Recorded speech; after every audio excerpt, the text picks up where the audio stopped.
Since you're in Shanghai, we would like to take this opportunity to ask about the local business climate in China. Is there a sign of a slowdown in the Chinese economy? But now you're talking about that the consumers are actually still buying, right? Yeah, actually,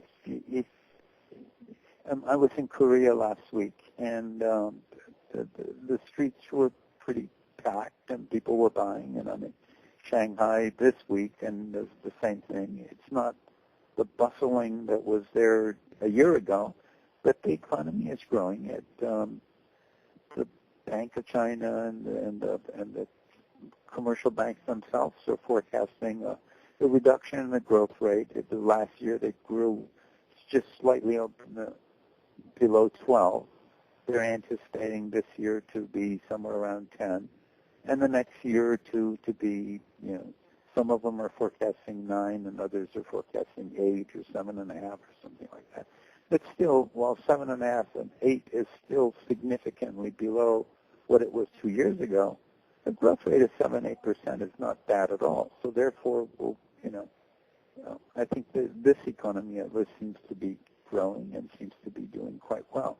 Now, there will be a shift, however, in the pattern of consumption. The export will probably go down as a percentage of the total gross domestic product, and local consumption will probably grow.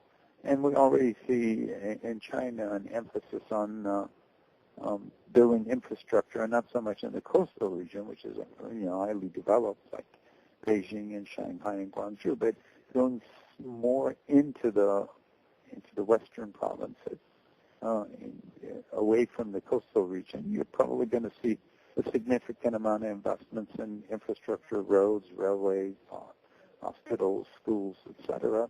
And that will basically pump up local demand, and that will be the major reason why they anticipate a growth rate of even 7-8%. So this economy seems to be doing quite well, although not as well as it did 2 years ago. What sectors look good in China over the next 5 years? The sectors that they are looking to generate the 7-8% are the domestic consumption generated by public expenditures in road building. So what they're doing is they're expanding roads in the western provinces, anticipating building airports. I mean, there's 50, 60 cities of over 20 million, 50, 60 cities of over 2 million people now. Cities like Shanghai and Beijing have new airports and new roads and train system, et cetera.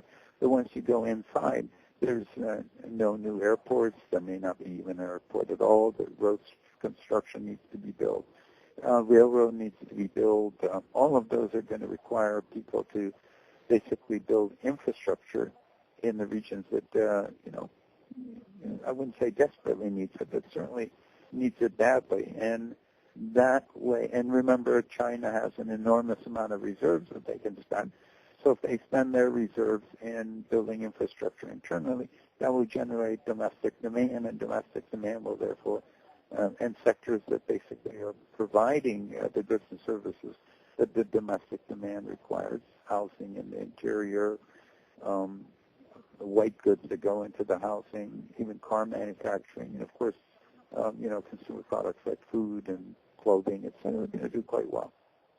Okay, last question about energy. China is a big energy user to generate all that productivity. Are they doing investment in alternative energy? Is that a good investment in China, in your opinion? Well,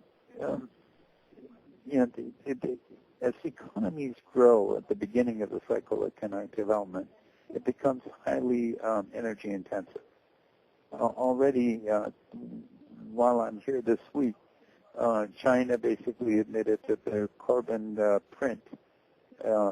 footprint is the same as the U.S., if not larger. So we've got a situation where the industries they're developing here are going to be really energy intensive. And while diversification of energy is probably going to be a path that every nation, including China, is going to follow, the reality of the situation is that China is going to be dependent to a large extent on oil and local coal. Now, coal gasification, coal, liquefaction, that kind of technology, I'm sure China is going to put a great deal of emphasis on, because just burning coal is going to be even more polluting. And they're quite concerned about pollution. I mean, you go to cities like Beijing and Shanghai, they are in fact quite polluted. Now, they're making every effort to improve the situation, and that improvement means probably going away from coal and into gas and oil. Alternative energies are going to take some while before they have any kind of an impact. That doesn't mean they're not going to try to do, solar panels and energy-saving mechanisms will be put in place, et cetera. But I'm looking out of my window right now, and Shanghai is, in beautiful glow of lights and, different fluorescent lights. And, I mean, the skyline here is beautifully lit. All of that requires energy. I don't see any attempt to reduce that energy consumption.